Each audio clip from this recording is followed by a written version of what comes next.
failed every combat drill they put in front of her. She missed easy shots, froze in doorways, botched reloads. On the obstacle course, a single flashbang stopped her cold. Whispers started. Maybe she'd slipped into the program by mistake. Others said she was dragging her team down on purpose. The instructors had heard enough excuses. One more failure, and she'd be gone. But on the day her dismissal seemed certain, a black SUV rolled onto the range. A SEAL commander stepped out. He didn't ask questions. He didn't review her scores. He just gave a single, sharp order. 3 words she hadn't heard in years. But before we reveal what those words were, drop a comment telling us where in the world you're watching from and hit subscribe. Because what happened next turned the worst performer in the class into the one person no one would ever underestimate again. The transport van's brakes squealed against the desert heat as it rolled to a stop outside the advanced combat training facility. Staff Sergeant Mara Keane stepped down onto cracked asphalt, her left leg taking the impact with a slight hitch she'd learned to disguise as careful movement. Mid-30s, unremarkable in every way the Army had taught her to be. Plain fatigues, dark hair pulled back in a regulation bun so tight it looked severe. The only thing that stood out were her eyes. Dark brown, constantly moving, cataloging exits and angles without seeming to try. Staff Sergeant Keane, reporting for Class Bravo 1-2? The admin sergeant slid a keycard across the counter. Second floor, room 214. Don't be late for briefings. These instructors don't care what you did before you got here. The barracks smelled like industrial disinfectant and 30 years of boots. Mara claimed a bunk in the far corner. Last row, clear view of the entrance, back to the wall. Old habits from places where sleeping in the wrong spot could get you killed. At evening chow, she sat alone near the windows, tray organized with military precision. 3 tables over, a group of younger soldiers were discussing scores loud enough for half the room to hear. Lieutenant Markham had the kind of easy confidence that came from never being truly tested. Perfect uniform, perfect posture, perfect teeth. The 3 nodding along were cut from similar cloth. Peters, skinny and nervous. Torres, built like a gym poster. Miller, sharp-eyed and sharper-tongued.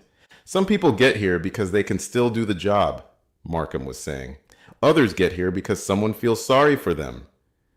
When Mara walked past their table, the conversation died. Torres muttered something that made the others chuckle. She didn't react. But she filed their faces away for later reference, the way you memorize terrain before moving through it. The rifle qualification range stretched out under desert sky, target silhouettes wavering at 200 meters. Should have been easy shooting for anyone with advanced training. Mara's first shot went wide. The reload that should have been automatic fumbled, fingers angling the magazine wrong, precious seconds bleeding away while everyone else was already back to shooting. When time was called, her target looked like someone learning to shoot, instead of someone who'd been doing it professionally for over a decade. "Keane," the instructor said, not hiding his disappointment. "You're going to need to do better than that." Behind her, Markham's voice carried, "Guess some people's qualification records don't transfer. Wonder what else doesn't transfer." Peter snickered. Torres cracked his knuckles. Miller just smiled, that sharp little smile that cut without drawing blood. Mara kept walking. The urban combat course was built from shipping containers and plywood, a maze of rooms and corridors designed to simulate the kind of close-quarters fighting that had defined 2 decades of war. It smelled like sawdust and simulated gunpowder, echoing with the sharp reports of training ammunition and the shouts of instructors calling out hits and misses. Moving through it should have been like breathing for someone with Mara's experience. But when her turn came to run the kill house, everything that should have been automatic felt forced, artificial. She stacked up outside the first door, weapon ready, breathing controlled. The instructor gave her the go signal and she moved, but not fast enough. The paper target inside had time to kill the cardboard hostage before she could engage. The buzzer sounded. Red light, failure. "Again," the instructor called. "And this time, Keane, remember that hesitation kills people." She tried to push through the next door faster, but her angles were wrong. Muzzle too high on the first sweep, too low on the second. By the time she'd cleared the room, 2 more teammates were marked as casualties. The sound of airsoft rounds snapping past her head made her shoulders tense in ways that had nothing to do with the training scenario. For just a moment, she wasn't in a plywood room in the Nevada desert. She was somewhere else entirely, somewhere darker and more dangerous, where the bullets weren't simulated and the people shooting them weren't instructors. Keane! The voice cut through whatever memory had grabbed her. You still with us? She blinked, oriented herself, finished the run. But the damage was done. Her final score was near the bottom of the board and everyone could see it. Back in the staging area, Markham made sure his voice carried when he talked to his crew. That was painful to watch. Seriously painful. Someone's going to get hurt if she keeps freezing up like that. Maybe she should try a different line of work, Miller added. Something safer, like accounting. Torres flexed his shoulders, a gesture that seemed casual but drew attention to exactly how much bigger he was than most people in the room. I don't know what she did before this, but it sure wasn't combat. Peters laughed, high and nervous. Maybe she was a cook or something, rear echelon stuff. They weren't being subtle about it. Half the people in the staging area could hear them, including the instructors. But they kept their voices just on the right side of what could be called constructive criticism rather than harassment. Mara finished cleaning her weapon in silence, checked her gear, and walked out without acknowledging any of it. But Master Chief Raines was watching, had been watching since the first day, and what he saw didn't match what everyone else was seeing. Most people looked at Mara Keane and saw someone struggling to keep up. Raines saw someone holding back. The difference was subtle but unmistakable once you knew what to look for. During breaks between exercises, she moved through the base like someone who'd memorized every corner. Her gear was arranged with a precision that spoke of years spent where disorganization could get you killed. When she thought no one was looking, her hands ran through weapons manipulations with a fluidity that contradicted every fumbled reload on the range. And then there were the little things. The way she positioned herself during briefings, always near an exit, always where she could see the whole room. How she ate her meals, methodically, efficiently, eyes constantly scanning without seeming to. The fact that she never sat with her back to an open space. These weren't the habits of someone new to combat. They were the reflexes of someone who'd learned to survive in very dangerous places. Raines had seen enough operators over the years to recognize the type. Quiet professionals who did their jobs without fanfare, collected their paychecks, and disappeared back into whatever shadows they'd emerged from. The kind of people who made warfare look easy because they'd made it an art form. But he'd also seen what happened when those same people got broken. When the places they'd been and the things they'd done finally caught up with them. Sometimes the machinery just stopped working the way it was supposed to. The question was whether Mara Keane was broken or just dormant. By the end of the first week, the nicknames had stuck like desert sand in your boots. Tourist followed Mara everywhere, whispered just loud enough for her to hear. Dead weight got tossed around whenever she slowed down a team exercise. The 4 antagonists had made it their personal mission to remind her, and everyone else, that she didn't belong. Hey, tourist, Markham called out as she passed their table in the mess hall. Planning to visit the range again tomorrow? Or are you going sightseeing somewhere else? Peter snorted into his coffee. Maybe she should stick to the gift shop. Less dangerous. Mara kept walking. Same steady pace, same neutral expression. But Raines noticed the way her jaw tightened almost imperceptibly, the way her hands stayed loose at her sides, in a way that suggested conscious effort.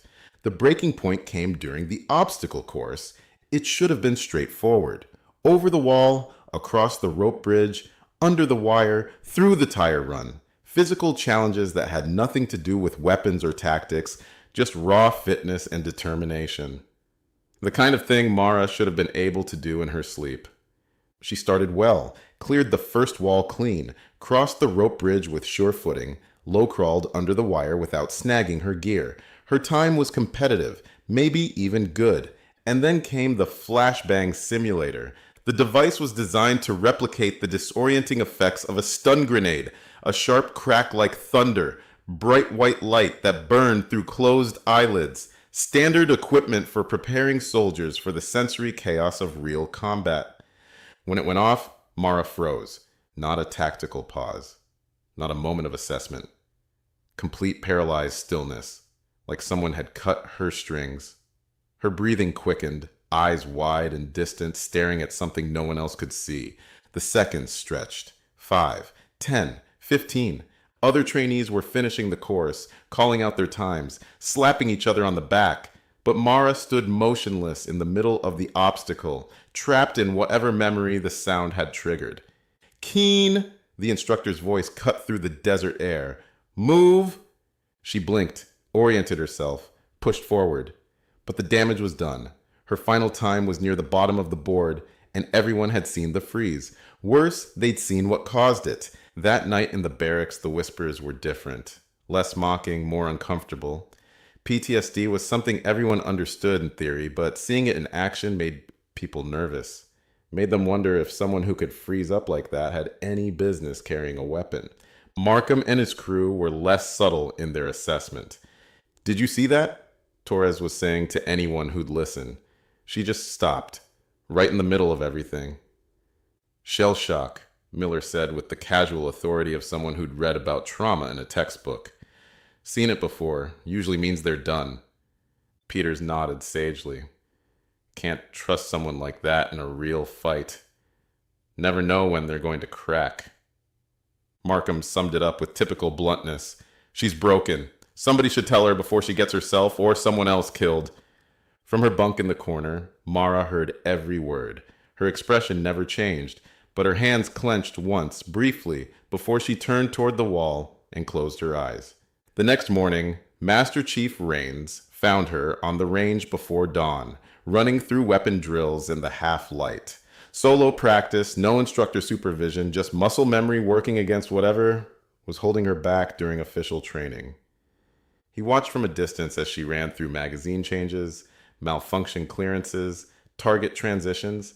Every movement was crisp, professional, exactly what you'd expect from someone with years of experience. Whatever was wrong with her wasn't lack of skill. The second week began with team-basis exercises, designed to test leadership, communication, and trust under pressure. Complex scenarios where individual performance mattered less than group coordination. Naturally, Mara found herself assigned to Markham's squad. "Outstanding," he said when the roster was posted, his voice dripping with false enthusiasm. "Just what we needed. A wild card." The exercise was a multi-building urban assault, complete with role players acting as both hostiles and civilians. Points were awarded for speed, accuracy, and casualty prevention.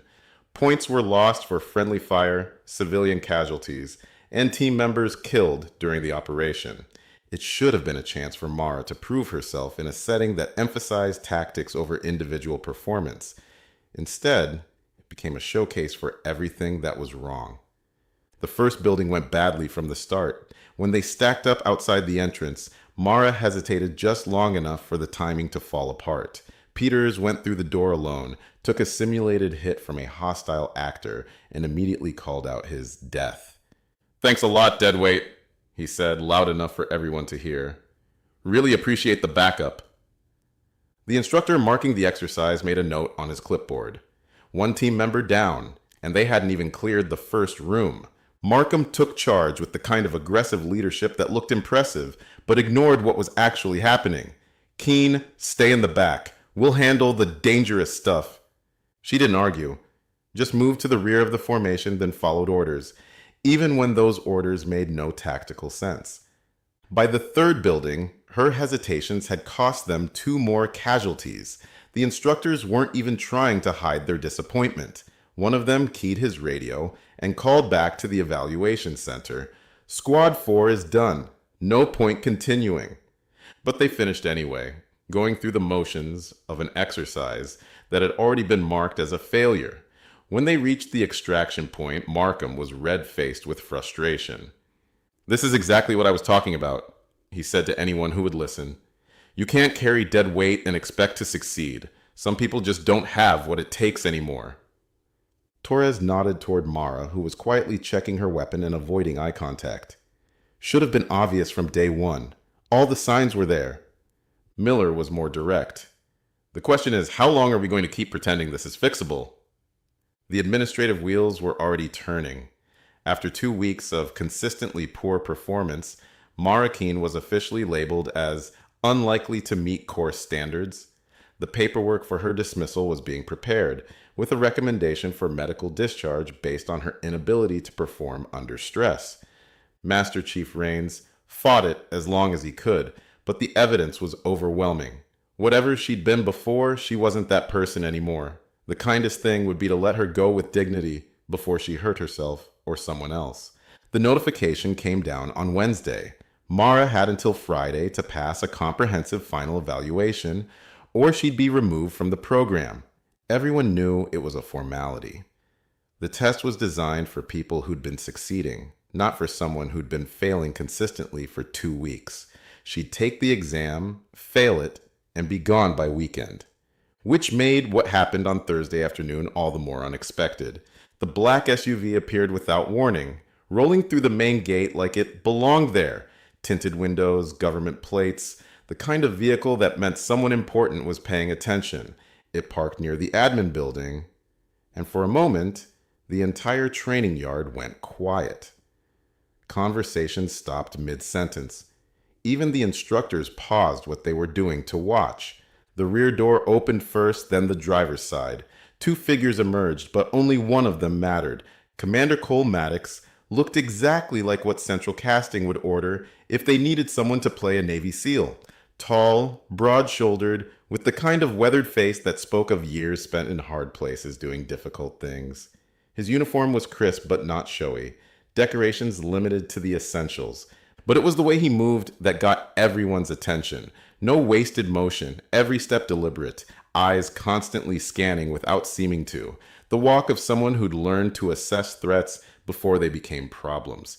He headed straight for Master Chief Rains, who was standing near the equipment shed trying to figure out what kind of visit this was going to be. Chief Rains, Maddox's voice carried the quiet authority of someone used to being obeyed. I'm Commander Maddox. I understand you have Staff Sergeant Mara Keane in your program. Rains straightened slightly. Yes, sir. May I ask?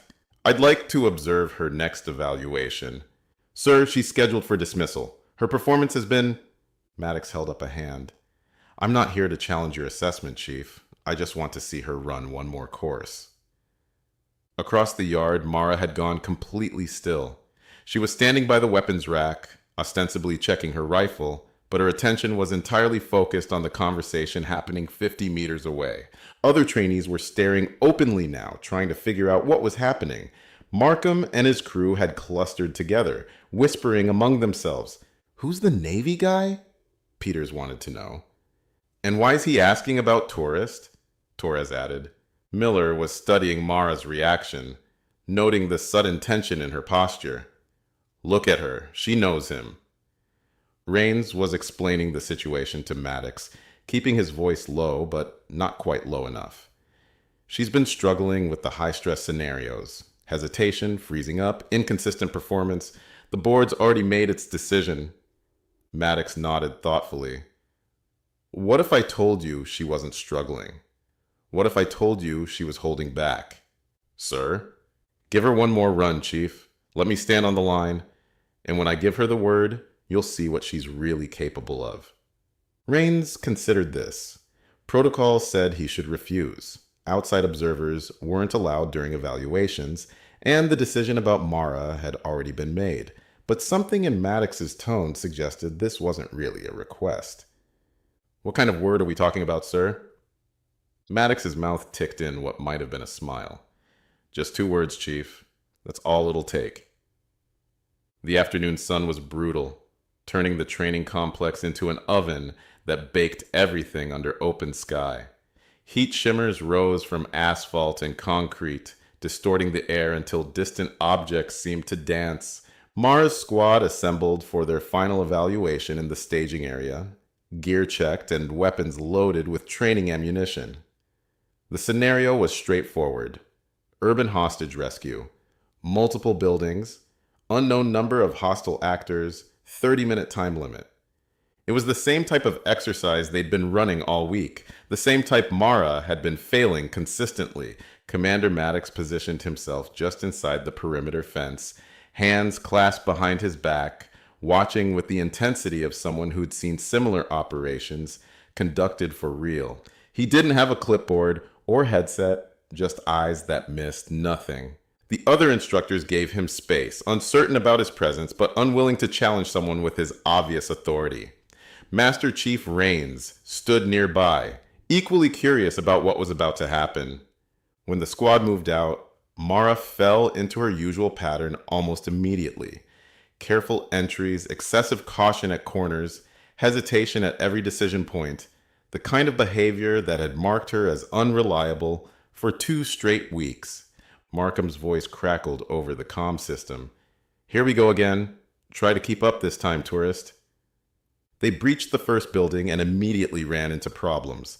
Mara's slow entry allowed a hostile actor to kill Peters before he could react. The buzzer sounded, red lights flashed, and another mark went against her performance record. "Damn it, Keane!" Torres shouted. "Move like you mean it!" Miller's voice was sharp with frustration. "Some of us want to pass this thing." From the observation area, it looked like the same story playing out again. Mara Keane, the broken soldier who couldn't handle pressure, dragging down everyone around her. But Maddox was watching something else entirely. He was tracking her positioning, noting how she moved through the space, cataloging the micro decisions she made at every turn. To his trained eye, her hesitations weren't random. They followed a pattern that spoke of deeper programming. They entered the second building, a narrow structure designed to simulate apartment-style fighting. Close quarters, limited visibility, multiple entry points. The kind of environment where split-second decisions meant the difference between mission success and catastrophic failure. Mara moved to the rear of the formation, checking corners that had already been cleared, tracking angles that weren't immediately relevant. To her squad mates, it looked like paranoia or incompetence. To Maddox, it looked like someone whose training ran deeper than anyone realized. They were halfway through the building when he stepped forward, his voice cutting through the comm chatter and weapons fire like a blade through silk. "Keane, ghost knife, execute!" The transformation was immediate and absolute. 1 second, Mara was the hesitant soldier who'd been failing exercises for 2 weeks. The next, she was something else entirely, something dangerous and precise and utterly in control. Her rifle snapped up to her shoulder as she flowed past Markham, already acquiring targets that hadn't even appeared yet. When the first hostile popped up in a doorway, she was ready, controlled pair center mass, before the target could even finish its mechanical movement. "What the hell?" Torres started to say, but she was already moving to the next room. Her movement through the building was like watching water flow downhill. Natural, inevitable, finding the path of least resistance while carrying unstoppable force. She didn't clear corners so much as anticipate them, weapon tracking to the right angle before the threat even materialized. The technical precision was stunning. Rifle transfers from strong to weak shoulder to navigate tight corners, tactical reloads performed without breaking stride, target transitions so smooth they looked choreographed. But it was more than just technical skill. This was someone who understood violence at a fundamental level, who could read the geometry of a firefight and position herself exactly where she needed to be before anyone else even knew the fight was happening. Markham and his crew found themselves scrambling to keep up, following in her wake as she systematically dismantled every challenge the course could present. What had been a 30-minute time limit became a 10-minute execution, clean and professional and utterly decisive. When they reached the hostage room, the final test that had stumped dozens of squads, Mara didn't even pause at the threshold. She read the geometry in an instant, identified the hostile positions, calculated the angles, and moved. 2 targets down before anyone could react. Hostage secured, room cleared, Extraction route already planned. The buzzer sounded, but this time it was the success tone, the sound that meant mission accomplished. In the staging area, instructors stared at their stopwatches in disbelief. Not just because of the time, though it was a course record, but because of the transformation they'd just witnessed. Markham pulled off his helmet, still breathing hard, eyes wide with confusion and something that might have been fear. What the hell was that? How did you... Mara was already safing her weapon, expression calm and professional. The dangerous creature who'd just dominated the course was gone, replaced by the quiet woman who'd been failing exercises for 2 weeks. What was what? She asked mildly. But everyone had seen it. The sudden competence, the impossible skill, the way she'd moved through that building like she'd designed it herself. Whatever had just happened, it wasn't random. It wasn't luck. It was training, the kind of training that most people never saw, never heard about, never knew existed. Commander Maddox approached the staging area with the same measured pace he'd maintained throughout the exercise. No hurry, no celebration, just the quiet satisfaction of someone who'd seen exactly what he'd expected to see. "Chief," he said to Rains, "I think we need to have a conversation about Staff Sergeant Keane's record." The debriefing room was small and windowless, the kind of space designed for conversations that needed to stay private. Mara sat at the table, rifle disassembled for cleaning, while Maddox and Rains tried to process what they'd just witnessed. "Ghost knife," Rains said slowly. "That's not in any manual I've read." Maddox leaned back in his chair, measuring his words carefully. "Because it's not supposed to be. Classified program, need-to-know basis, small teams, deep penetration, high-value targets in denied areas. And Keane was part of this? She was the best part of it." Maddox's voice carried the weight of absolute certainty. 3 years operating in places that don't officially exist, doing things that never officially happened. Perfect mission record, 0 friendly casualties, extraction rate of 100%. Rains looked at Mara, who was cleaning her rifle, with the same methodical precision she'd applied to everything else. "So what happened? Why the transfer to regular training?" Mara's hands paused for just a moment before continuing their work. "Took a hit on the last mission. IED, close quarters, hostile territory, medical rotation stateside, while they decided if I was still fit for duty. The Ghost Knife program requires very specific psychological conditioning," Maddox explained. "Operators learn to compartmentalize, to suppress certain responses until they receive proper authorization codes. It's a safety measure, keeps them from going operational during routine activities." "Authorization codes," Rains repeated. "Like what you said on the course." "Exactly. Without the proper trigger phrase, Ghost Knife operatives appear to be normal soldiers with normal limitations.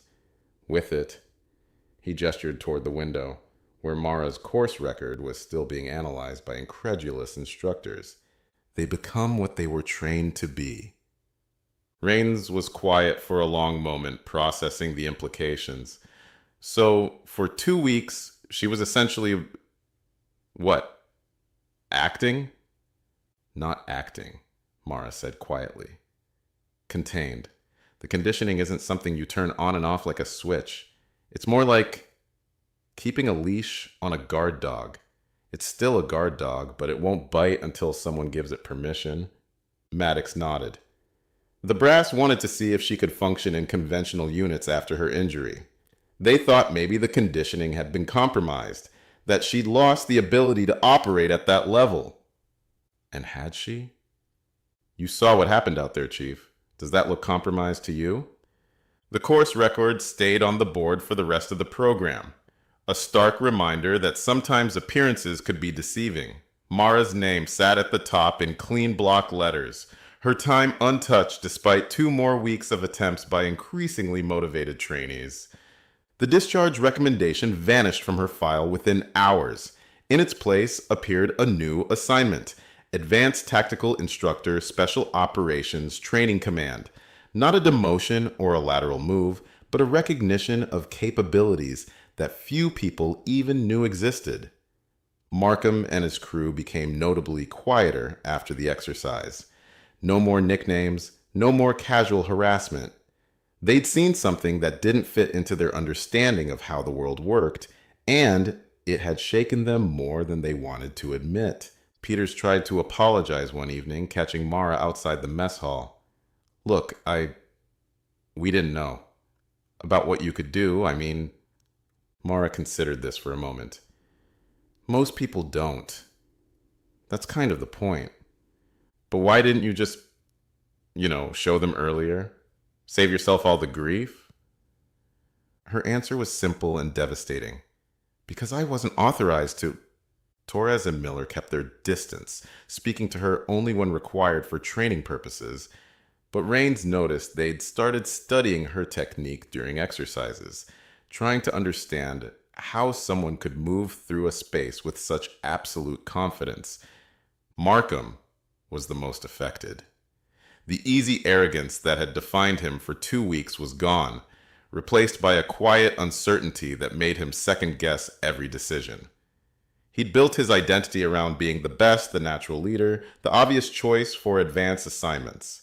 And then he'd watch someone he dismissed as broken casually demolish every assumption he'd made about himself and the world around him. Commander Maddox departed the morning after the revelation, shaking hands with Raines and offering Mara a brief nod of acknowledgement. No long goodbyes, no dramatic speeches, just the quiet professionalism of people who understood that some stories were meant to stay classified. But before he left, he pulled Raines aside for a final conversation. "She'll probably request assignment to a training command," he said. "Teaching, instruction, that kind of thing. Don't try to talk her out of it." "Why not? If she's as good as you say." "Because people like her have already given enough. They've spent years in places most of us can't imagine, doing things most of us couldn't handle. At some point, they earned the right to pass on what they know instead of using it." Raines watched the SUV disappear into the desert heat, carrying with it the only person who really understood what Mara Keane had been through. The rest of the program continued without incident. Mara completed her remaining evaluations with quiet competence. Not the explosive skills she displayed during the ghost knife exercise, but solid professional performance that reminded everyone she was exactly where she belonged. On graduation day, she stood in formation with the rest of her class, no different from any other soldier receiving orders and moving on to the next assignment. But those who'd been there, who'd seen what happened when someone gave her permission to be dangerous, carried that knowledge with them. Some secrets were too important to forget, even when they were too classified to share. Have you ever met someone who seemed perfectly ordinary until the moment they revealed what they were really capable of? Do you think Mara's conditioning, requiring authorization before going fully operational, was a necessary safety measure? Or did it put her at unnecessary risk during those weeks of failure? And what would you have done if you'd been one of those trainees who spent 2 weeks mocking someone who turned out to be one of the most dangerous people you'd ever meet? Drop your thoughts in the comments below. We read every one, and your insights help shape the stories we tell next. If this story reminded you that the most dangerous people are often the ones you'd never suspect, hit that like button and subscribe for more stories about quiet warriors and hidden strength. Share this with anyone who's ever been underestimated and anyone who knows that sometimes the most impressive battles are the ones nobody else can see. More stories about heroes hiding in plain sight are waiting on your screen. Watch those next, and we'll see you tomorrow with another story that proves appearances can be deceiving. Until then, remember, the wolf doesn't announce itself to the sheep.